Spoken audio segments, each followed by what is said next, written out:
नमस्कार। आज हम बात करेंगे बाबा रामदेव और उनके बयान के बाद हुए हंगामे को लेकर के। बाबा रामदेव की प्रतिष्ठा योग गुरु के तौर पर है। उन्होंने अपनी पहचान योग गुरु के तौर पर बनाई। केवल भारत में नहीं बल्कि पूरी दुनिया में उनकी ये पहचान है। लेकिन अन्ना आंदोलन के बाद उनका एक नया शेड दिखा, नया कलर दिखा, नया चेहरा दिखा कि वो राजनीतिक बाबा बन गए। वो राजनीति पर बयान देने लगे। शुरुआत में तो उन्होंने कहा कि ये देशभक्ति में कर रहे हैं, देश को बचाना उनका काम है। लेकिन जैसे जैसे समय आगे बढ़ा, बाबा एक ऐसा दिखे कि बाबा जैसे लगता है कि सरकार को डिफेंड कर रहे हैं। वो चाहे काला धन को लेकर के उन्होंने बयान दिया, उन्होंने चीन को लेकर के बयान दिया, उन्होंने पाकिस्तान से झगड़े को लेकर के बयान दिया, उन्होंने नोटबंदी को लेकर के बयान दिया, उन्होंने जीएसटी को लेकर बयान दिया। जितने सारे बयान दिए वो राजनीतिक बयानबाजी थी। और ये स्थिति बनी कि बाबा रामदेव फिर जो है वो योग की वजह से कम अपने राजनीतिक बयानों को लेकर के ज्यादा चर्चा में रहने लगे। अभी एक बार फिर ऐसा बयान दे दिया है जो हंगामा बनाया हुआ है। बाबा रामदेव ने कहा है कि गजब का तमाशा है। एलोपैथी एक ऐसी स्टूपिड और दिवालिया साइंस है कि पहले क्लोरोक्विन फेल हुई, फिर रेमडेसिविर फेल हो गई, फिर एंटीबायोटिक्स इनके फेल हो गए, फिर स्टेरॉइड इनके फेल हो गए, प्लाज्मा थेरापी के ऊपर भी कल बैन लग गया।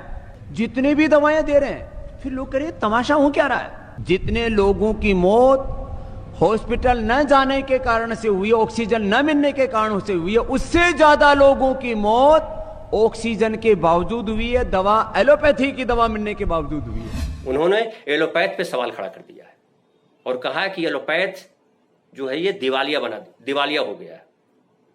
ये जो इसकी फाइंडिंग्स जो है, इसका जो रिसर्च है पूरा झूठ है। कभी ये कहते हैं कि ये दवा फेल हो गई, कभी वो उस दवा को बैन कर देते हैं, कभी उस दवा को बैन कर देते हैं। तो बाबा रामदेव का कहना कि ये जो बार बार जो चेंजेज आ रहे हैं आईसीएमआर की तरफ से या हु की तरफ से या और दूसरे जो एलोपैथ डॉक्टर्स हैं उनके बयान जो आ रहे हैं वो बड़े कंफ्यूजन क्रिएट करने वाले हैं और उसकी वजह से लोग ज्यादा मर रहे हैं।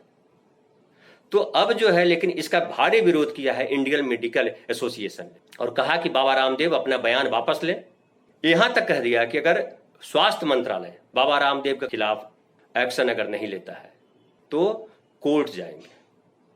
तो ये जो स्थिति है कि एक तरफ जो है कोई भी आदमी बीमार पड़ता है, इवन सरकार भी क्या कहती है कि अस्पताल जाइए, सब अस्पताल जाते हैं। आइए, मैंने कहा है कि बाबा रामदेव और उनके जो साथी बालकृष्ण है वो खुद हॉस्पिटल में भर्ती हो चुके हैं और इसके बाद वो एलोपैथ पे सवाल खड़ा कर रहे हैं। तो ये बड़ी दुखद बात है। लेकिन इसके पीछे एक समझिए कि अभी एक राजनीति है। अभी वो राजनीति खुलकर के सामने नहीं आई है, लोगों ने इस पे बातें अभी नहीं की, करेंगे कल परसों तरसों। लेकिन ये देखिए कि देश में ये हालत हुई है कि कोरोना के बाद पहले तो ताली थाली बजाई इन्होंने। ताली थाली बजाने के बाद जो है कहा कि हमने कंट्रोल कर लिया है कोरोना को। बाबा रामदेव खुद कोरोना लेकर के एक दवा लेकर के आ गए और उन्होंने कहा कि जो ऐसी दवा लेकर के आए जिससे कोरोना भाग जाएगा।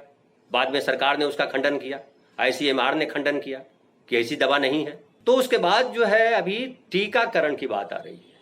पूरी दुनिया में कोरोना की जो दूसरी लहर आई उसका बहुत खराब असर नहीं हुआ जितना हमारे देश में खराब असर हुआ। हमारे देश में लाखों की संख्या में लोग मरे हैं।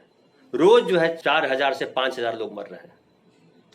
अब ये कहा जा रहा है दुनिया के नक्शे पे कि टीका जो है इसके बचाव का ये बनेगा, लेकिन भारत में टीके की कमी है।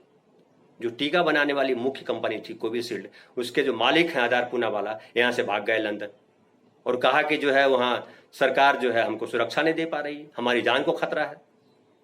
लेकिन एक और बात जो समझ में आई है कि जो टीका, जो हमने पिछले अपने वीडियो में कहा था कि टीकाकरण को लेकर के आधार पूनावाला ने कहा था कि 80,000 करोड़ रुपए का बजट आएगा भारत को अपने सारे लोगों को टीका देना है। तो भारत सरकार ने उसके लिए बजट दिया 35,000 करोड़ रुपया।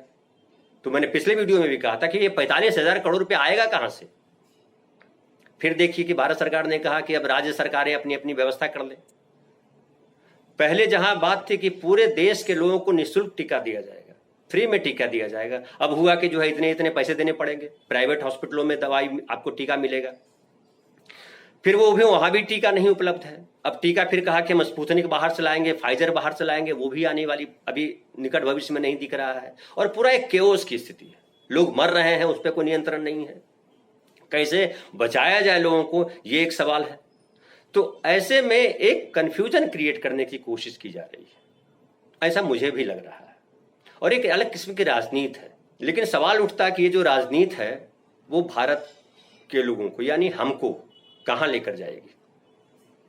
हमारे सामने जो ये भ्रम की स्थिति फैला दी गई है, इसमें कोई डर नहीं कि डॉक्टर भी काफी लोग मरे हैं, और ये भी हुआ है कि दवा लेने के बाद लोग मरे हैं। ये भी सही है कि फंगल इन्फेक्शन हो रहा है, अभी लगातार बढ़ रहा है और उसके मामले हैं। लेकिन इसका मतलब ये तो नहीं है कि आप जो है दवाई का कोर्स छोड़ करके कल हो सकता है कि आप कहें कि जो मर रहे हैं लोग वो भगवान की मर्जी से मर रहे हैं। तो भगवान भरोसे तो लोगों को छोड़ा नहीं जा सकता, इलाज तो करना पड़ेगा। और इलाज जो है वो दुनिया में वो एलोपैथी आज की तारीख में इलाज माना जाता है। मेडिकल साइंस के तौर पे जो है एलोपैथ को ही दुनिया मान रही है। तो या तो आप उसको खारिज कर दीजिए। मुझे लगता है कि न तो एलोपैथ को खारिज किया जाना चाहिए था, न आयुर्वेद को खारिज किया जाना चाहिए था, न होम्योपैथ को खारिज किया जाना चाहिए था। सरकार की भूमिका ये थी कि ये तीनों के बीच में एक सामंजस्य स्थापित करता है। क्योंकि हमारे देश में जो डॉक्टर हैं, डॉक्टरों की संख्या जो भारत सरकार गिनती है उसमें तीनों किस्म के डॉक्टर आते हैं। एलोपैथ भी है, आयुर्वेद भी है और होम्योपैथ भी है, यूनानी भी है।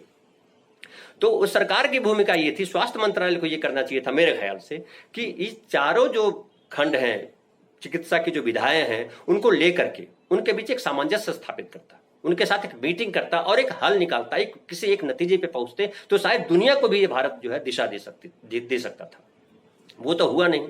अब क्या है कि वो जो कोरोना की वजह से जो लगातार मौतें हो रही हैं, जो संभालने में अक्षम हो रही है सरकार, तो उसकी वजह से जो डैमेज कंट्रोल है, वो डैमेज कंट्रोल के तौर पे बाबा रामदेव को उतारा गया है।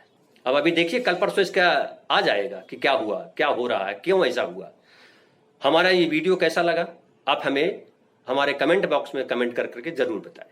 और हाँ, अगर आपने हमारा चैनल सब्सक्राइब नहीं किया है तो जरूर कर दें, क्योंकि देश दुनिया की खबरों को लेकर के जो एक व्यूज बन रहा है, जो एक राय बनती है, उस पर हम लगातार बात कर रहे हैं। धन्यवाद।